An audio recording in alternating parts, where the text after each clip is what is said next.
Game week 6 proved to be the week for those that triple captained Erling Haaland, but also for people like myself that wildcarded, it was a decent game week. So in today's video, we are going to talk about my game week 7 transfer plans, a quick review on game week 6, and of course the players that we need to target for our teams going into the upcoming game week. So as always, if you look forward to today's video, make sure you drop a like and of course hit that subscribe button for daily fantasy content. Enough waffling. Let's get to today's video. So first up, for those that triple captain Erling Haaland, let yourselves be known in the comments section. Let me know what your total scores are, and of course, gloat about the fact you triple captained Erling Haaland, because of course, this game week, he really did deliver with those 16 points, one of the biggest triple captaincies that we have seen in a single game week for a long old time. So I tip my hat off to anybody that did go for the triple captain. It was the right move if you weren't going to be using another chip like a free hit or a wildcard. And of course, in game week 6 was the week that I ended up activating my own wildcard. So of course, the triple captaincy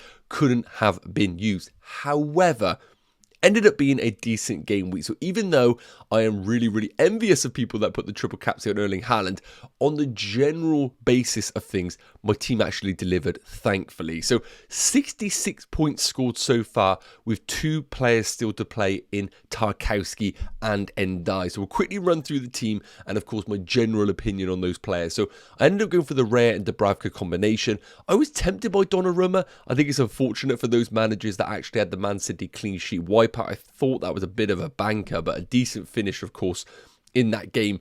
Raya, for me, was never really going to be a clean sheet in that Newcastle game. It is much more the fixtures afterwards. So hopefully going into West Ham, as long as Nuno doesn't already bring in some magic as the new manager, we get the clean sheet started from that moment. And of course, I went for double Arsenal defence, not expecting Gabriel to, of course, get defensive contributions, a goal and a 13-pointer, but we will absolutely take it. Now, of course, there is some thought process behind selecting Gabriel. We got 2 years worth of information to know that he's one of the best on set pieces, both defensively and offensively. Can anybody predict when he's going to score him? Absolutely not. But do you take him when you get him? 100%. So the 13-pointer was delightful, was not expecting it at all, but we would take it. Senesi with the most unusual 7 points he's probably had this season. No, it wasn't a clean sheet. An assist for the equaliser, and of course his customary defensive contributions. Still really happy with Senesi as a pick. And ended up going for Tarkowski as opposed to the other likes that we spoke about, like Van der Ven. I just thought with Everton not being in Europe, it was a decent fixture for him over the next few weeks, and we'll talk about my plans with him in the future, as he will be a cash cow to enable other moves. In terms of the midfielders, Semenyo delivering, delighted to have him in the team. I think he's great long-term with these no European fixtures for Bournemouth. Reinders with the 2-pointer, expected more, I'm going to be honest, in that game against Burnley, but with him right now, with the fixtures and the guaranteed game time, not really a problem to address in the team. The problem is going to be Bruno Fernandes. In 6 game weeks, he's had 3 penalties and only scored 1 of them. Am I concerned going forward that he'll remain the penalty taker? No, I still think he will continue being the main man, but how frustrating is it? Because the narrative right now, of course, is that Bruno Fernandes is not and will never be a good FPL pick while he plays in a bit more of a defensive pivot alongside Ugarte or Casemiro. I still think he's a great pick. If he scores that penalty in game week 6, we're looking at another 10-pointer. It is what it is. You roll the dice sometimes. A -1, though, is a little bit frustrated to take it off some of the other players. And then die to play at home against West Ham. I was in an hour, if you were on the live stream, between GW7 and Endai. When I got the news that Graham Potter was sacked during the live stream, I decided to actually flip it to Endai. Don't really know what my thought process was. It was more a case of I just thought Nuno wouldn't have enough time to implement anything on their team. And speaking to some Spurs fans, Xavi Simons remains the big dog in that side. But with the Champions League, we don't really know what that is going to do to the minutes. So I went for the penalty taking minutes man in Endai. Up front, Gyökeres, we spoke about this. I hate him as a player. Don't mind him as an FPL pick. Got to keep him round for a bit with these upcoming Arsenal fixtures. João Pedro, again on the live stream I said I do not want him, but because of his ownership and very little other options available, he is going to stick around. And then Erling Haaland, of course, with those 16 points. So 66 points all in. Team very much built for a bench boost later down the line, which we will talk about. Let me know how you got on in the comments section. There are problems a little bit in this team, but to be honest with you, when you wildcard, you should be set a bit more long term. So let's take a look at my team for game week 7 and of course some early plans. So take a look at my current game week 7 team. Of course, the big advantage of using your wildcard in game week 6, well, for my personal stance anyway, was that I got to retain my 2 free transfers for game week 7 onwards. So whereas other managers are probably looking to activate the wildcard now, maybe in game week 8, with the 2 free transfers, possibly 3 in game week 8, you almost have not a mini wildcard, but enough transfers in the bank to be reactionary for those other managers that wanted to keep the wildcard to understand other things. For example, West Ham get a new manager in Nuno. If game week 8 wildcarders are suddenly thinking, well, this is why I kept my wildcard, well, we also have the transfers in the bank in order to react to these situations. So I'm more than happy with having the transfers rather than the wildcard later down the line. And of course, the other huge advantage, and what managers are obviously seeing, is the increase in prices of players that were always going to be the ones you wanted to own. Raya, Gabriel, Senesi, these guys are flying up in price. So really glad to have them already. Now, in terms of the Game Week 7 team, of course, when you're building a wildcard side, you kind of want to make sure it's decent for the upcoming game weeks. And I feel it's exactly that for Game Week 7. Double Arsenal at home against West Ham. Yes, things might have changed with Nuno in charge, but do I still think Arsenal are the best team in the league that we've spoken about in previous videos? Yes. Do I think they're the best defence in Europe? Yes. So for that reason, I'm delighted with double Arsenal for the foreseeable future. Senesi at home against Fulham and Tarkowski at home against Palace. Tarkowski at home against Palace, not ideal because Palace are showing themselves to be a top team. 18 games competitive, unbeaten. But do I still like the fixture from a defensive contributions perspective? 100%. So I'm happy with the back three. In terms of the midfield four, Semenyo at home against Fulham, fantastic. Reinders away against Brentford. Bruno at home against Sunderland, and then Dye at home against Crystal Palace. Again, really happy with the general fixtures, the players themselves. I wouldn't have selected them in game week 6 if I wanted to sub them out really quickly based on any performance. So Bruno Fernandes getting the -1. You'd have to be a pretty reactionary manager to look at Sunderland at home, who, by the way, are going to put up a tough test against Man United, and say to yourself, I'm done with Bruno, he's gone. That's not the way they play the game. Stick with these players. Don't be reactionary based off a penalty missed, for example. Then in terms of the front three, Gyökeres at home against West Ham. Again, these are the fixtures why I justify putting him in. I don't really like him as a player. I don't think he's actually top bracket at all. But do I think he could be the guy who just stat pads himself completely this season and gets the goals against the teams that he did in the Portuguese league? And I think that is going to possibly be the case with Gyökeres. Could I see him getting a goal against West Ham? Could I see him getting a goal against these lower base teams? Yes, I could. So he's sticking around for now. João Pedro kind of has to stay in by default for the lack of options, but we'll talk about those in a minute. And then Erling Haaland, of course, staying in the team away against Brentford. What I like about my team, built up money, thankfully, with the price changes. I've got 0.8 million in the bank and 2 free transfers. So I think I've got enough money in the defence that I don't need to throw 0.8 at it. So I'm really happy with that. It's more a case of later down the line, the 0.8 million could allow myself to maybe upgrade a João Pedro, upgrade a Gyökeres, or a midfielder. And that's what we're going to look at in a minute. But again, happy with the team. But let's take a look at the underlying numbers and fixtures where I'm looking to maybe flip my team. So take a look at some of the underlying numbers for the attacking players and some upcoming fixtures. I just want to kind of highlight the players that are standing out right now, where possibly certain players in my team are going to get sold for other players, and then we're actually going to the team afterwards with a long-term view. But I think it's really important after 6 game weeks just to get a bit of an understanding who's doing well, who's doing the business, who might not actually be sustainable with their returns. So we got right now the expected goal involvement for these outfield players based on per 90 minutes. And this just goes to show what level Erling Haaland is truly at right now. 1.45 expected goal involvement per 90 minutes over the last 6 game weeks is just ridiculous. It's absolutely ridiculous. And what you can see on the far side is NPXGI, which is non-pen expected goal involvement. Well, he hasn't had a penalty so far this season, and he's still putting up these ridiculous numbers.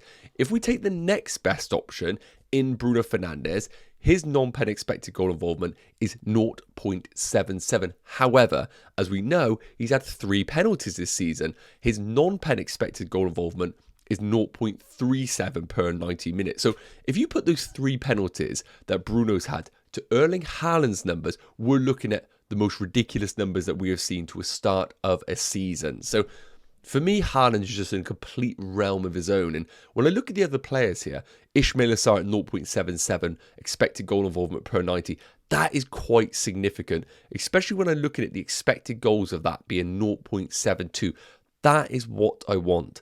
When we're looking at somebody at 6.4 million, if they're like a Kudus and they're just doing all the creativity stuff, that's fine. That can be sustainable. But if we can get the guy who is delivering in terms of the goals, that is the real gem in the game. Now, of course, he was injured going into game week 6, ended up being available, scoring against Liverpool, continuing to look fantastic. That is certainly a player that is on my radar alongside Mateta. Now, we speak about the forwards being a bit of a dead zone right now.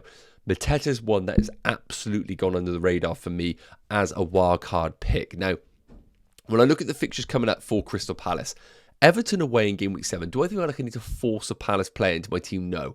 I think that is a bit of a mistake to be making, especially with my team having Tarkowski. It's just a bit counterintuitive. But when I look at Palace going forward, Bournemouth in game week 8 and then Arsenal away in game week 9. I think they could honestly get a result in all three of these. Palace have proved to be such a fantastic team, but from an FPL perspective, I think this is your opportunity, if you don't have Palace, just to chill. Let the next 3 game weeks happen. Let some of the European fixtures also happen over that period. And then game week 10 onwards is going to be the opportunity to possibly move towards these brilliant value players. For example, when we get to game week 10, yes, I know Chelsea have got Spurs away, but then they have got Wolves, Burnley, and then Leeds in game week 14. However, haven't ruled out the idea of maybe just doing João Pedro to a Mateta and getting him in for game week 10 onwards, because I think João Pedro right now is in a position where he's just going to have to play every single game. I wouldn't be surprised if he is completely cooked by the time we get to game week 10. So I think João Pedro to Mateta is absolutely on the cards, and similar to that of an Ismail Assar. By the time we get to Everton's fixtures, over that period there, we'll have Sunderland, which is great, but then Fulham, United, Newcastle, Bournemouth. Maybe an Ndai to an Ismail Assar will also be on the cards over that period. So Palace for me from game week 10 onwards are great. Brighton are top of the ticker alongside Arsenal. I've got triple Arsenal. For me, Brighton, it's always who is the guy to own, and I just don't think there's ever one. Maybe Minter, but I don't think he is right now the guy that I want to have. So you can see with the fixtures here, Liverpool are the other standout. I don't really care about not having them over the next few weeks. Maybe that's a bit controversial. Game week 12 onwards is where you are going to want a bit of Liverpool picks. And I do think by the time we get to game week 12, we will have a bit of an understanding whether Mo Salah is just not delivering. If it's 11 game weeks of data where, as you can see, he's not even appearing on this list, and for somebody who's 14.5 million, you just can't own him. When he's not even appearing on this list and people like Gordon, Semenyo, Mbeumo are all above him, it's expected goal involvement we're looking at here, not XG. If Salah isn't delivering in terms of goals, he's always delivering in creativity or vice versa. He was doing both last season, and unfortunately he's doing neither right now in this Liverpool team, or at least not to the extent of these other players. So while he's not in this top 10, how can you justify having Mo Salah at that price point, especially when Haaland is putting up these numbers and the captaincy is so easy to put them on him each and every week? So for me, what I'm taking away is this. Delighted to have triple Arsenal. Do I think Gyökeres is the long-term guy? No. But knowing that around game week 10 onwards, Mateta is back on the menu, basically. And Gyökeres down to Mateta or João Pedro up to Mateta is absolutely on the card. So what I want to show you now is my team over the next few weeks, and then hopefully we can lock in some sort of bench boost strategy. So take a look at my game week 7 plans and beyond. If you haven't got it already, I'm going to roll my transfer in game week 7. There's just no world that I'm going to force a transfer in this team. That is the whole point of really doing your wildcard. You've got to try and make sure your team looks good. Now, the only way that a transfer will be made in this is if a bench boost actually becomes viable. And let's be honest, if Spurs have some injuries midweek in their Champions League game and Leeds being at home, I could look at this team actually and say to myself, a bench boost isn't actually the worst case scenario. The only way a transfer would happen is if I'm committed to a bench boost and somebody gets injured here on European duty. Then that could force my hand if it's a key player. Otherwise, team is sticking as it is. Bench boost could be tempted, but I probably won't do it for game week 7. Now, going into game week 8, this is how the team would look pretty much. Is this bench boostable? Maybe for me, not really. I think I would probably have to make a transfer. And when I look at the fixtures for game week 8 on the top right-hand side there, are there any fixtures that I'm like, oh, that's a great one to jump into for a bench boost? Don't really think there is. I honestly don't. So I probably would be sticking around this team for game week 8. And when I look at it, and die away against Man City, not ideal. But again, the other opportunities available to me, I don't know if I really want to make a transfer this week. So in game week 8 also, I actually don't mind the idea. Obviously, this is a dream scenario of just rolling my transfer. We'll see what happens with West Ham. By game week 8, they got the Brentford game. Maybe there could be some consideration there. But again, are the fixtures actually worthwhile going there? We will see. Maybe a defender emerges as an incredible pick like a Diouf or a Mavropanos who is just being a DEFCON monster. Then that could enable something for game week 8. But when we take a look at game week 9, this is the week where I'm possibly looking at using my bench boost. Now, the actual team itself is fine, you know. Dubravka away against Wolves, fine. Anderson away against Newcastle. Now, we need to remember, over that period, we got a lot of Champions League football. Fulham won't be doing anything themselves. So I actually think it's not too bad. Stack at home against West Ham. Tarkowski at home against Spurs, who I believe, again, Champions League football around that region. I think they got Monaco or something. So it's not a bad fixture for Everton to have over that period with the small squad that Spurs do have over that time. So game week 9 right now is penciled in for a bench boost for my team because I think the team looks good, but I'll also possibly have 4 free transfers. And when I look at the fixtures here for game week 9, Chelsea at home against Sunderland. Now, when we look at João Pedro here and his fixtures from 9 onwards, they got Sunderland, Spurs, Wolves, Burnley, Arsenal, Leeds. So I think there are good enough fixtures. So who knows, by this game week, maybe we are going to have a player emerge in this Chelsea team that could actually be a viable choice that could just improve this team in general. Also, when I look at it, we spoke about Crystal Palace. It's a week early to bring them in, so I wouldn't want to be using all of my transfers up in game week 9. So 9 is right now on the cards. I would happily bench boost this, like we've seen in previous weeks where people use the bench boost. As long as you just get the guys turn up, maybe you get a defensive contribution or 2 along the way. Happy days, really. And then we go into game week 10 again.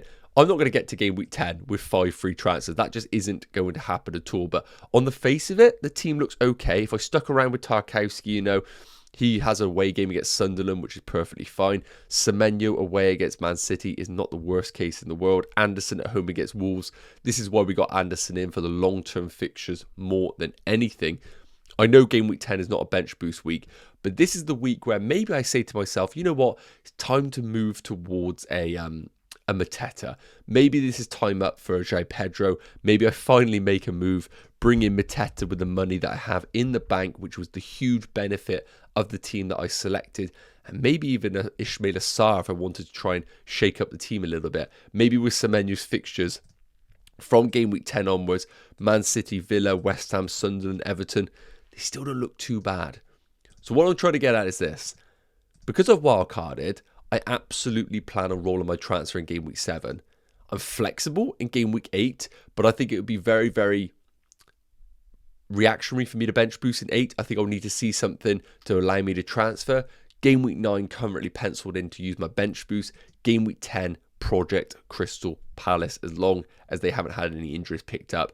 Let me know your plans in the comment section. Let me know your thoughts, but that is my long-term plans right now. Yes, guys, okay, that's going to wrap up today's video. Looking at my Game Week 7 transfer plans, you can see the plan is to roll the transfer, which is understandable off the back of a wildcard, and prepare myself for a future bench boost. As always, if you enjoyed the video, please do consider hitting that like button and, of course, smashing that subscribe button.